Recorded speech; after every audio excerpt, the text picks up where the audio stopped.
Martin, bonjour. Bonjour Prisca. Alors, je suis ravie d'être là. Je ne suis pas partie en réalité depuis notre dernier échange parce que je trouve tout ça passionnant et il y a une telle variété de produits à nous faire découvrir que je t'ai demandé si on pouvait continuer la visite. Merci d'avoir accepté. Avec grand plaisir. Alors, dis-moi tout.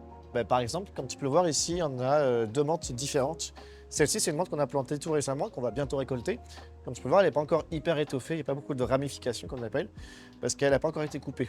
Plus une menthe va être coupée, plus elle va pousser et plus elle sera bien dense et bien épaisse. Ah, comme celle-ci, ça c'est une bonne Exactement. astuce. Voilà, celle-ci a été coupée récemment et on voit qu'elle repousse au fur et à mesure. Il y a plein de nouveaux bourgeons qui vont ressortir. On a quelque chose de sympa, d'épais, de garni. Ça c'est bon à savoir pour la maison et à quel moment on sait que ça ne sert plus à rien de couper? C'est vraiment en fait en fonction de ce qu'on veut, en fonction de la plante. Mais tant qu'elle est en forme, il n'y a pas de souci, on peut continuer. Ok. Donc comme tu peux le voir ici, on a de l'épinard aussi qu'on a fait pousser. Et même chose, même principe, celui-là va venir se développer et s'étoffer au fur et à mesure.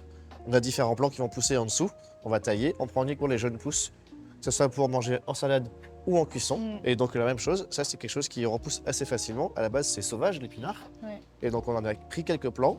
Et naturellement, eux, avec leurs petites graines, sont venus du coup développer toute la partie. Et on a quelque chose qui est assez dense, compact, mais avec quand même de la texture et de la forme.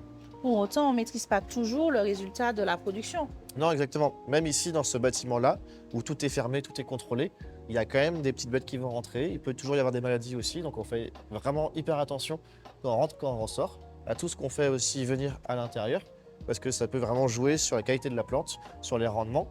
Et toute petite bête peut venir attaquer une plante et détruire jusqu'à 90% d'une récolte. Donc il faut quand même être très très vigilant, même si on contrôle une partie de la température, de la lumière, tout ça, certains éléments restent naturels.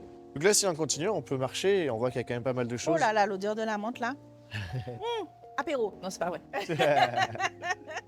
Là, on a une belle table de cresson qui est bien touffue. Celle-ci, on voit Magnifique. qu'elle est prête à récolter parce qu'elle commence un peu à chatouiller les lampes justement. Ok. Et donc ça fait vraiment des beaux bouquets quand on vient couper derrière. Pas trop gros non plus pour pas avoir un bois. On a juste une jeune pousse qui est croquante, Et mais tendre tendre à la aussi. fois. Voilà, et juteuse surtout.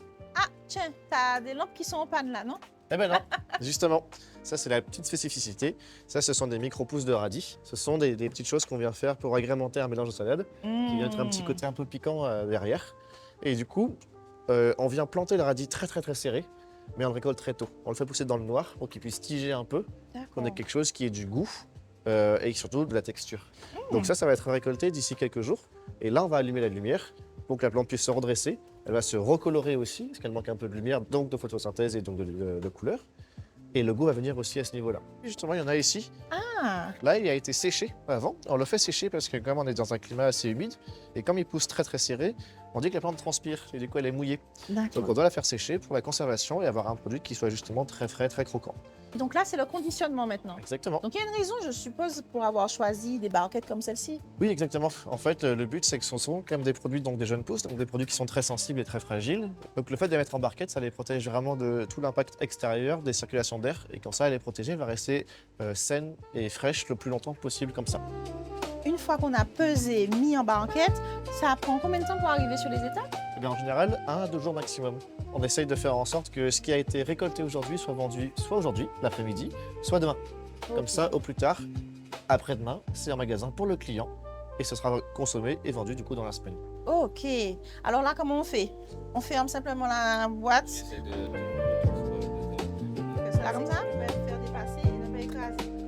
Ah, c'est suffisant! C'est juste ça, ouais. Ah, ok, autant pour moi. Allez, au suivant. Je suis prête là, ça y est. On emballe. Merci en tout cas, Martin, Avec pour la grand plaisir. découverte et pour la passion que tu mets à nous proposer des produits frais et de qualité.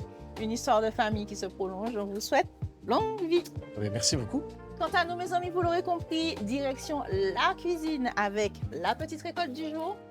Ça bouillonne, mais on sera sur de la cuisine santé, vivante, végétale. C'est parti! Merci l'équipe! Dans une alimentation variée et équilibrée, il est recommandé de consommer régulièrement des épinards crus. Et le saviez-vous, c'est loin d'être l'aliment le plus riche en fer, contrairement aux idées reçues. Il est pour autant très riche en vitamine K, idéal pour la santé des os, en vitamine A et en vitamine C. Tout ça pour seulement 3 calories. Merci encore Martin. Évidemment, je ne te quitte plus. On a encore quelques produits à découvrir ensemble. Mais en attendant, je vous propose une recette riche en épices et en saveurs. On cuisine ensemble une poêlée de légumes pays et ses épinards frais. Pour réaliser cette recette, il vous faut des patates douces, de l'igname, une Christophine, du citron vert, de l'ail, un bel oignon, de l'oignon pays, du persil et du thym frais, des piments végétariens, de la poudre de colombo, de l'huile d'olive, du sel, du poivre et une belle botte de jeunes pousses d'épinards. Pour commencer, je vais peler mes légumes et les détailler en cubes.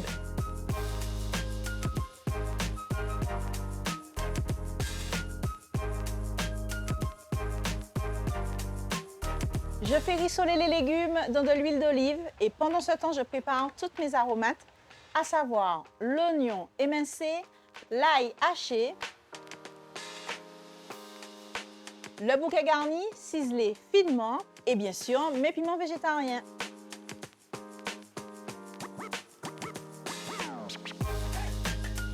J'ajoute maintenant du colombo, incontournable en cette période de Pâques, pour la couleur bien sûr, mais surtout la saveur unique du curcuma local. J'ajoute un filet d'eau, juste assez pour permettre aux légumes de cuire à couvert dans une douce vapeur. Pensez à piquer pour vérifier qu'ils sont cuits à cœur. On augmente le feu pour les dorer un peu et hop, on lâche les épinards. Quelques secondes à peine et bientôt prêt à servir. Je finis avec un filet d'huile d'olive et un trait de jus de citron vert.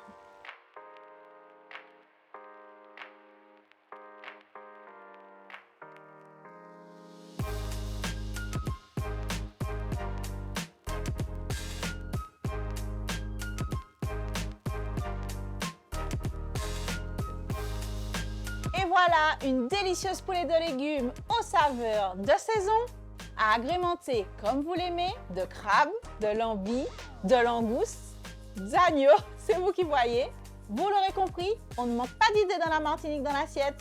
On se retrouve très vite pour une prochaine recette. Et surtout mes amis, d'ici là, prenez soin de vous.